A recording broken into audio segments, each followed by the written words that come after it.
오늘 본문은 예수님의 칭찬을 받은 한 사람이 등장합니다. 매우 특별한 칭찬을 받는 것을 보게 되는데요. 복음서를 읽어보면 예수님의 칭찬을 받는 사람들이 나옵니다. 마태복음 7장에 보면 가버나움에 사는 이방인 백부장을 예수님께서 칭찬하시죠. 이렇게 칭찬을 하십니다. 이스라엘 중 아무에게서도 이만한 믿음을 보지 못하였노라. 이스라엘 사람들 가운데 이 이방인 백부장만큼 믿음이 좋은 사람을 못 봤다는 칭찬입니다. 얼마나 큰 칭찬입니까? 또 마태복음 15장에도 이방인을 칭찬하는 예수님의 말씀이 나옵니다. 끈질기게 주님을 의지했던 가나안 여자, 마가복음에는 수로보니게 여인이라고 나오는데요. 이 여자의 믿음을 보시고 예수님이 이렇게 말씀하셨어요. 여자여, 내 믿음이 크도다. 내 소원대로 되리라. 그런데 오늘 본문을 보면 차원이 다른 칭찬을 듣습니다. 9절에 뭐라고 말합니까? 온 천하에 어디서든지 복음이 전파되는 곳에는 이 여자가 행한 일도 전해져서 그를 기억하게 될 것이다. 세 번역 그렇게 번역했어요. 이 여자가 행한 일도 전해져서 그를 기억하게 될 것이다. 예수님과 함께 이 여자의 행한 일도 전해지게 될 거라는 칭찬입니다. 예수님께서 이 말씀을 하셨을 때의 시점과 복음서가 기록된 그 시점에는 시간의 간격이 있습니다. 적어도 20년에서 30년 이상의 간격이 있었다는 얘기입니다. 그러니까 예수님께서 이 땅에 오셔서 사역을 하는 동안 많은 에피소드가 있었지 않았겠습니까? 에피소드가. 그런데 이때 사람들이 예수님과의 그 사이에서 일어났던 이야기들을 많이 주고받았겠죠. 그런데 이 여자의 이야기가 오랫동안 많은 사람들의 대화에서 회자되었다는 얘기입니다. 그러다 보니 복음서에 이 여자의 이야기도 기록이 된 거죠. 특별히 이 여자가 행한 일은 마태복음, 마가복음, 요한복음 세 복음서에 다 기록이 되어 있습니다. 물론 누가복음에도 비슷한 사건이 있었지만 베다니에서 일어난 이 이야기는 세 복음서에 다 기록될 만큼 주목을 받은 이야기였습니다. 무엇 때문에 이렇게 예수님의 특별한 칭찬을 받았습니까? 오늘 본문을 통해서 우리가 알 수 있듯이 매우 값진 향유를 예수님의 머리에 부었기 때문입니다. 여러분, 이 향유가 무엇입니까? 향유, 향기로운 기름이란 뜻입니다. 향기로운 냄새가 나는 화장용 기름을 가리키는 거죠. 향수와 비슷하다고 볼 수 있습니다. 이 향유는 종교적인 목적으로 사용이 되었습니다. 성전 전용 관유라는 것이 있죠. 하나님께서 특별히 제사를 드릴 때 사용하도록 만들라고 명령하신 것입니다. 그런데 이처럼 종교적인 목적으로 사용되었을 뿐만 아니라 세속적으로 또 개인적으로 몸 단장을 위해 사용되기도 했습니다. 특히 덥고 건조한 지방에서 몸의 냄새를 제거할 목적으로 혹은 목욕이 자유롭지 못하여 건조해진 피부가 마찰이나 자극으로 인해 상하지 않도록 피부를 보호하기 위해서 이 향유가 사용이 되었습니다. 뿐만 아니라 몸을 단장하기 위해 머리나 피부에 향로를 섞은 기름을 발랐고 때로는 의료용으로 향기 나는 연고에 향유를 사용하기도 했습니다. 한편 상대방의 몸에 향유를 붓는 일은 상대방을 향한 사랑과 존경과 헌신의 표시였습니다. 특히 기름을 몸이나 머리에 붓는 행위는 유대 사회의 귀한 손님을 극진히 대접하는 한 방법이기도 했습니다. 여러분 잘 알다시피 왕이나 선지자, 제사장 등 거룩한 직분을 세울 때에도 몸에 기름을 붓거나 바르지 않았습니까? 이처럼 손님을 귀하게 여길 때 향유를 부었다는 얘기입니다. 이 외에도 장례의 한 절차로 시신의 몸에 향기 나는 기름을 발랐습니다. 그래서 급격한 부패를 줄이고 시신이 썩을 때 나는 악취를 감소시키는 역할을 했습니다. 그런데 오늘 이 여인이 예수님께 부은 이 향유는 좀 특별했습니다. 그것은 매우 값비싼 향유였기 때문입니다. 오늘 본문에 보면 나드 향유라 이렇게 명명이 되어 있는데요. 나드는 히말라야 산맥의 3,000m 고지에서 자생하는 마타리과에 속한 단연초라고 합니다. 인터넷에 들어가 보면 이 사진들이 다 있어요. 그런데 이게 인도에서 수입한 향기로운 기름이거든요. 또 순정품입니다. 아주 비싼 기름이에요. 제가 이 본문을 준비하면서 인터넷에서 향수에 대해서 찾아보았습니다. 가장 비싼 향수가 얼마나 될까? 기본적으로 향수가 비싸잖아요. 향수의 이제 단위를 사용할 때 원수라는 단위를 사용하더라고요. 원수 들어보셨죠? 원수. 원수가 그람으로는 약 30g에 해당하고요. 밀리리터로는 29점 몇 미리, 28점 몇 밀리리터입니다. 그래서 여러분이 향수를 보시면 30ml짜리 향수가 있고 50ml가 있고 100ml가 있습니다. 향수가 기본적으로 비싸죠. 비싼 것은 엄청 비쌉니다. 세계에서 가장 비싼 향수는 얼마나 될 것 같습니까? 써봤어야 알죠. 시중에 파는 비싼 향수도 몇십만 원 하잖아요. 그런데 몇백만 원 하는 향수도 있고요. 온수당. 그런데 이 향수가 더 비싼 이유는 향수 때문만이 아닙니다. 향수를 담은 그 용기 때문에 더 비싸요. 보석을 얼마나 이렇게 붙여놓았던지 15억 원 이상 되는 향수도 있습니다. 구경만이라도 해보면 좋겠죠.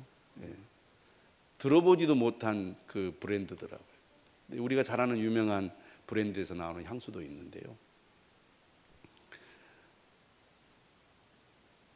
가장 유명한 향수를 제가 봤더니 그 향수 가운데는 인도에서 추출한 침향과 같은 그 추출물을 사용한 이 향수들이 있더라고요. 값비싼 향수가 원료가 인도에서 온 것이 포함되어 있는 것을 보았습니다.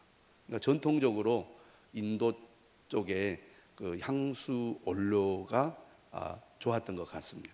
지금도 마찬가지로. 그런데 예수님 당시에 순전한 나드 한 옥합, 이 옥합을 예수님께 다 부어버린 거잖아요. 근데 이 나드 이 향은 휘발성이 아주 강하다고 합니다. 금방 이제 그게 퍼져 나가는데 휘발성이 강하기 때문에 옥합에 넣어 밀랍으로 밀봉을 합니다. 그러니까 밀랍을 했기 때문에 이걸 사용하려면 만약에 그거를 이렇게 조심히 꺼내다가는 그 밀랍이 향유로 떨어져 가지고 오염이 될 수 있으니까 이 병의 주둥이를 깨뜨려 가지고 향유를 사용해야 된답니다. 그래서 매우 귀한 옥합, 반투명 고급 대리석을 사용하여 이 옥합을 만드는데 그 옥합 자체도 귀한데 이 향유를 사용하기 위해서는 이 옥합을 깨뜨릴 수밖에 없는 그런 구조라는 겁니다. 그래서 귀한 옥합을 깨뜨려 가지고 예수님께 부은 순간 이 비싼 이 향유는 사라져 버리는 거죠. 오랫동안 이 향기가 나기는 하지만 그 장소에서나 나지 또 그 사람에게서나 나지 사라지고 없어져 버리는 거잖아요.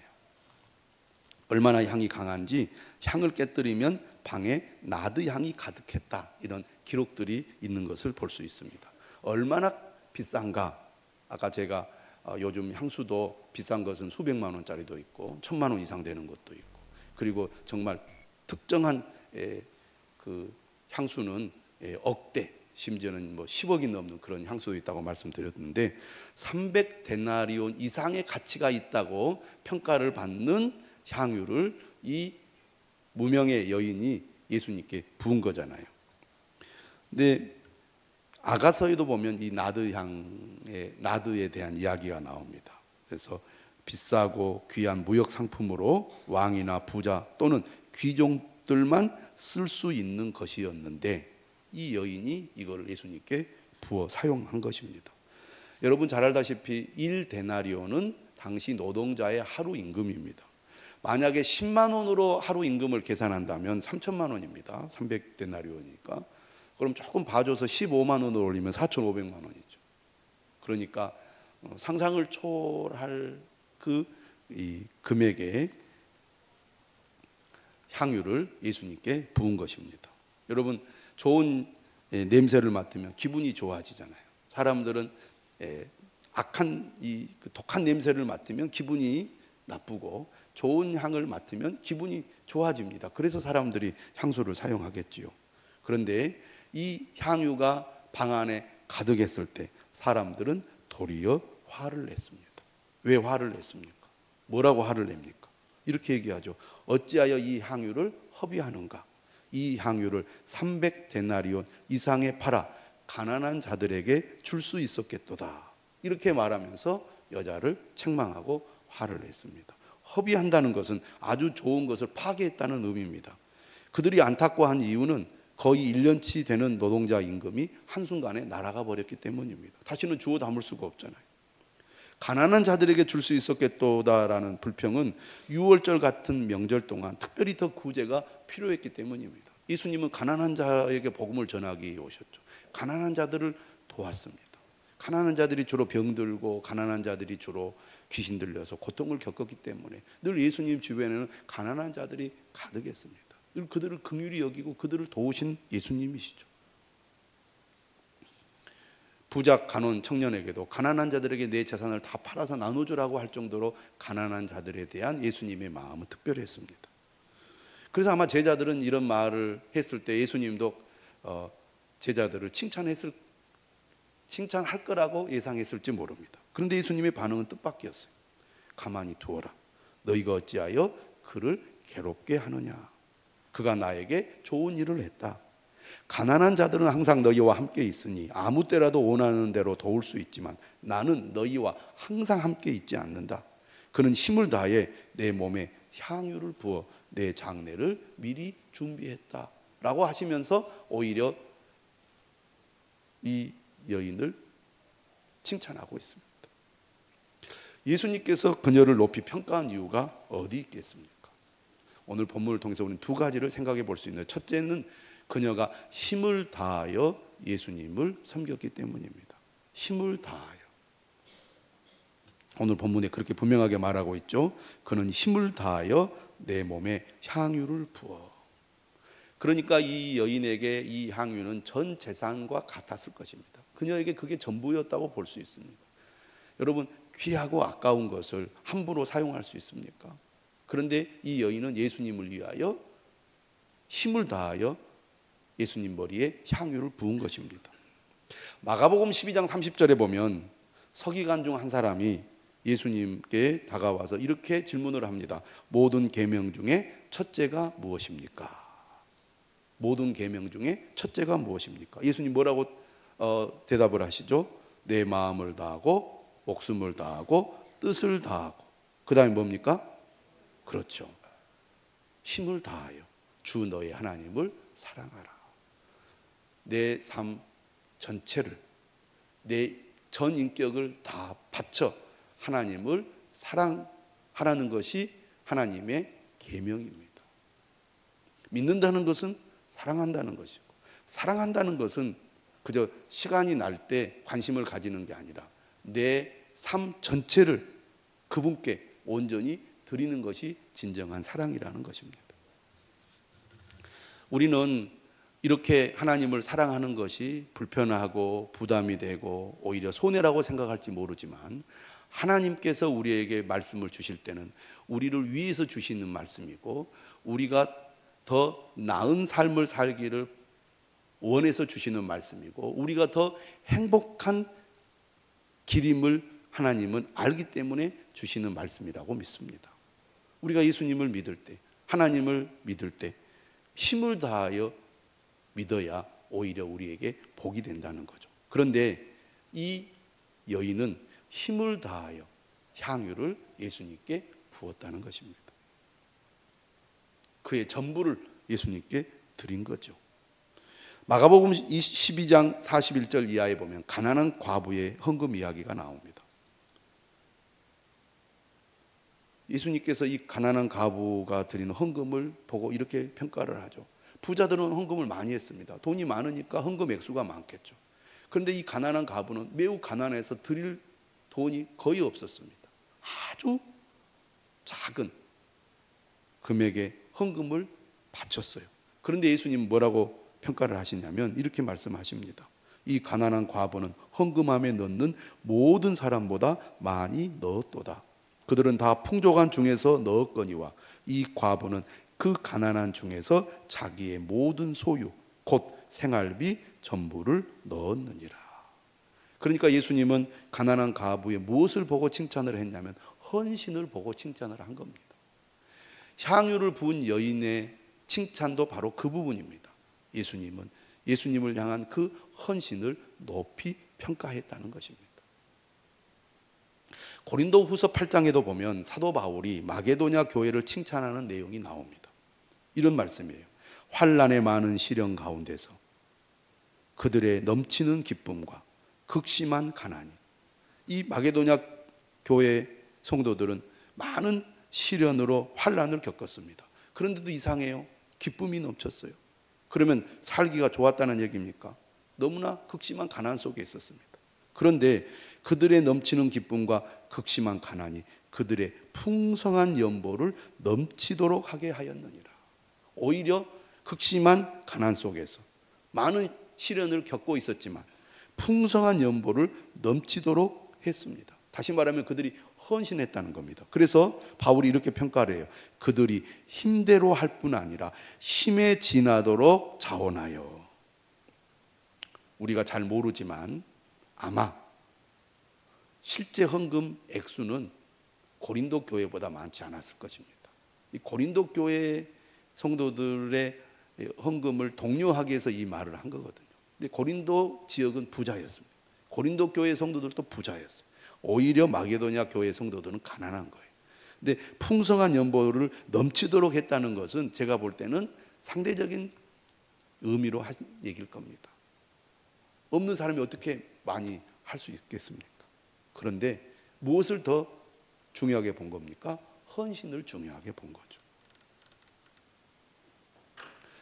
마가복음 10장에는 부자 청년 간혼 이야기가 나옵니다. 이 청년은 정말 예수님을 통하여 영생을 얻는 길을 알고 싶었어요. 선한 선생님이여 내가 무엇을 하여 영생을 얻으리이까? 예수님 이렇게 말씀하시죠. 가서 내게 있는 것을 다 팔아 가난한 자들에게 주라. 그리하면 하늘에서 보화가 내게 있으리라. 그리고 와서 나를 따르라. 그러자 이 사람은 재물이 많은 고로 이 말씀으로 인하여 슬픈 기색을 띠고 근심하며 갔습니다. 이 광경을 예수님이 보고 사람들에게 이렇게 얘기를 했어요. 재물이 있는 자는 하나님의 나라에 들어가기가 심히 어렵도다. 불가능하다는 말이 아닙니다. 성경에는 부자가 하나님 나라에 들어갈 수 있음을 보여주고 있습니다. 그러나 재물이 있는 자는 하나님의 나라에 들어가기가 심히 어렵도다 말씀하셨어요. 왜 그럴까요? 왜 오히려 믿음이 있는 가난한 자들은 하나님께 헌신을 하는데 왜 믿음이 있는 부자들은 하나님께 헌신을 잘 못할까요? 근데 이것이 과거의 일만은 아닙니다. 오늘날에도 마찬가지죠. 어떤 사람들이 더 하나님께 헌신하는가? 부자들보다는 가난한 사람들이 더 하나님께 헌신하는 것을 볼 수 있습니다. 왜 그럴까요? 가난한 사람들은 믿음 안에서 하나님만 의지하기 때문이 아닐까요? 내가 의지할 분은 하나님밖에 없기 때문에 하나님께 내 삶을 드립니다. 하나님이 나를 보호해 주시고 인도해 주시고 책임져 주실 걸 믿습니다. 이런 믿음이 있기 때문에 가난한 가운데서도 하나님을 헌신하지 않는가 생각이 됩니다. 반대로 부자는 하나님을 믿는다고 하면서도 하나님보다 재물을 더 의지하기 때문에 하나님을 향한 헌신이 부족하지 않는가 그런 생각을 해봅니다. 오늘 예수님의 머리에 매우 값진 향유를 부을 수 있었던 것은 그녀가 힘을 다하여 예수님께 헌신했기 때문입니다. 오늘 우리도 이러한 믿음을 가질 수 있기를 주님의 이름으로 축원합니다. 두 번째로 예수님이 이 여인을 더 특별하게 보신 이유는 바로 8절의 말씀입니다. 뭐라고 얘기하느냐? 그는 힘을 다하여 내 몸에 향유를 부어 내 장례를 미리 준비하였느니라. 예수님의 장례를 준비했기 때문입니다. 여러분, 세례 요한은 예수님의 오심을 준비했습니다. 세례 요한 이야기는 사복음서에 다 기록이 되었어요. 그만큼 이 세례 요한의 역할은 중요했습니다. 왜냐하면 예수님의 오심을 준비했기 때문이죠. 예수님이 이 땅에 왜 오셨습니까? 그는 하나님의 아들이지만 죄인을 구원하기 위하여 이 땅에 인간으로 오신 것입니다. 이 땅에 오셔서 예수님께서 복음을 전하는 사역을 할 수 있도록 미리 그 길을 준비한 사람이 세례 요한이기 때문입니다. 그래서 이 세례 요한의 역할이 중요했고 세례 요한을 높이 평가하는 것입니다. 그런데 오늘 본문에 나오는 이 여인은 예수님의 장례를 준비하는 일을 했기 때문에 예수님은 높이 평가하고 있습니다. 예수님은 자신의 사명을 완수하기 위해 6월절 명절 기간에 예루살렘에 올라오셨습니다. 올라오는 길에 제자들에게 자신의 죽음에 대해서 말씀하셨습니다. 몇 번 말씀하셨습니까? 몇 번? 왜 대답을 안 해요? 몇 번? 3번. 몇 번 했다고요? 3번 했습니다. 한 번 들으면 잊어버릴까 봐 또 했어요. 그리고 또 했습니다. 3번째는요, 자신이 예루살렘에 지금 올라가는 목적이 죽기 위해서 올라간다고 분명하게 말씀하셨습니다. 그 정도 얘기했으면 다 알아들어야 되지 않겠어요? 그런데요, 제자들은 자신의 생각으로 가득 차 있었기 때문에 예수님이 지금 죽으려고 예루살렘에 올라간다는 말을 이해도 못하고 받아들이지도 못했어요. 그러나 여러분, 예수님 분명하게 말합니다. 나는 죽어서 죄인들의 대속물이 되려고 한다고. 여러분, 예수님이 죽어야 우리가 죄로부터 사함을 받아 거룩하신 하나님 앞에 나아갈 수 있습니다. 예수님이 죽어야 우리가 구원을 받습니다. 예수님이 죽어야 영원한 생명을 얻는 것입니다. 죄로 말미암아 영원한 형벌을 받을 수밖에 없는 죄인이 죄사함을 받고 구원을 받아 영생을 얻는 방법은 예수님의 죽음밖에 없습니다. 하지만 제자들은 전혀 깨닫지 못했어요. 오히려 누가 크냐며 서로 다투기까지 했습니다. 예수님을 따른다고 모든 것을 버리고 예수님께 올인했던 제자들의 목적이 얼마나 세속적이었는지 알 수 있습니다. 오늘 우리도 부활 이전의 제자들과 같다는 생각이 들지 않습니까? 나는 예수님만 따르겠습니다. 예수님만 섬기겠습니다. 그렇게 우리가 다짐하고 결단하지만 제자들과 같이 세속적인 목적을 가지고 예수님을 따르지 않습니까? 그런데 향유를 부은 이 여인은 그렇지 않았습니다. 그녀는 힘을 다하여 향유를 부어 예수님의 장례를 미리 준비하는 일을 했습니다. 향유를 붓는 것은 장례 때에도 귀하게 사용된다는 말씀을 앞에서 드렸습니다. 여러분, 예수님께서 예루살렘에 올라오신 목적, 예수님께서 지금 고난의 길을 가려는 목적도 우리의 죄를 대신하여 십자가에 못 박혀 죽기 위해서입니다. 이렇게 예수님의 죽음을 미리 준비하는 역할을 했기 때문에 예수님은 이 여인의 행동을 매우 높이 평가한 것입니다. 가난한 자들을 돕는 일도 매우 귀하지만 예수님의 죽음과 장례를 준비하는 일은 더더욱 귀한 일이기 때문입니다. 우리도 마찬가지입니다. 우리가 우리의 주변에 많은 사람들을 돕고 사랑하는 일도 중요하지만 예수님과 복음을 위하여 헌신하는 일은 매우 귀한 일임을 믿으시기를 바랍니다. 안 믿는 사람들이 볼 때 믿음의 사람들의 헌신이 허비하고 낭비하는 것처럼 보일 수 있습니다. 그러나 여러분, 그렇지 않습니다. 예수님의 죽음이 얼마나 귀한 일입니까? 그보다 더 가치 있는 일이 어디 있습니까? 우리는 그 믿음을 가지고 살아가는 것입니다. 오늘 예수님께서 이 말씀을 하시기 전에 마가복음 10장 29절에서 이렇게 말씀하셨습니다. 예수께서 이르시되 내가 진실로 너희에게 이르노니 나와 복음을 위하여 집이나 형제나 자매나 어머니나 아버지나 자식이나 전토를 벌인 자는 현세에 있어 집과 형제와 자매와 어머니와 자식과 전토를 따라서 합시다. 100배나 받되. 100배나 받는다 그랬어. 박해를 겸하여 받고 내세에 영생을 받지 못할 자가 없느니라. 주님을 위하여 헌신하는 삶, 주님의 죽으심을 드러내고 증거하는 삶은 무엇보다 귀한 가치가 있는 삶입니다. 오늘 우리도 이 여인처럼 예수님을 위하여 헌신할 뿐만 아니라 예수님과 복음을 위하여 헌신하는 그런 삶을 살아갈 수 있기를 주님의 이름으로 축원합니다.